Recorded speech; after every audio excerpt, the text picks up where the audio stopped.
Hey, this is Dave, and I've got a little flashlight for you today. It's a Feyachi 1200 lumen tactical light. It's $39.99, which I got a little cheaper to do a review. And there's a couple of things I like about it. It comes with 2 rechargeable batteries. It only needs 1 at a time, but it comes with 2. It's got a little charger, plug-in-wall charger.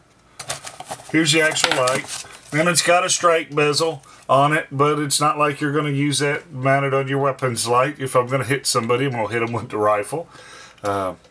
Feeling, it's not as heavy and strong feeling as, say, something like an old Surefire, but it's definitely a lot stronger than those Harbor Freight lights, which makes sense because it's somewhere in the middle between the two in price.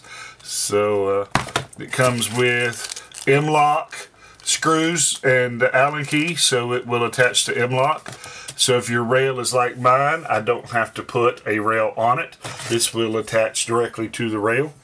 And then it's got this rail attachment, and then it has a screw-in base with a pressure switch, so you can just take the regular one off. Now my AR has a lot of little, extra little rails and doodads, whatever, because people are always sending me stuff to do reviews, but it's getting to be too heavy and it's got too much junk on it. So I'm going to take all that off and just have this light. I like having a light on my gun because if somebody breaks in my house, it's about the only time I think I'll ever shoot them, and it'll probably be pretty dark. So let's attach it. All right, here it is installed on the gun. I have a Keymod rail, and the Mlok ain't really designed for that, but it went in and it holds pretty snug. It just took a second to wiggle around to get it to fit in. The mount comes, and I didn't notice this, but it came with 2 different size sleeves to help sort of adjust to the different kinds of flashlights that you might have. I used the bigger sleeve and it went in pretty snug.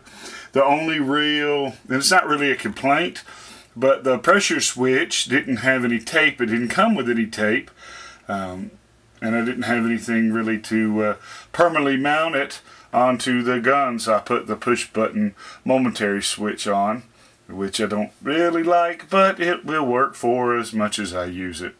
So anyway, it's $40. Probably high-end airsoft, more low-end AR. It really depends on what you got. I don't have a whole lot in this gun. It's really just my play with stuff gun. It isn't really my serious defensive weapon of choice. But anyway, my kid likes playing with it. Right, boy? Mm-hmm. Okay.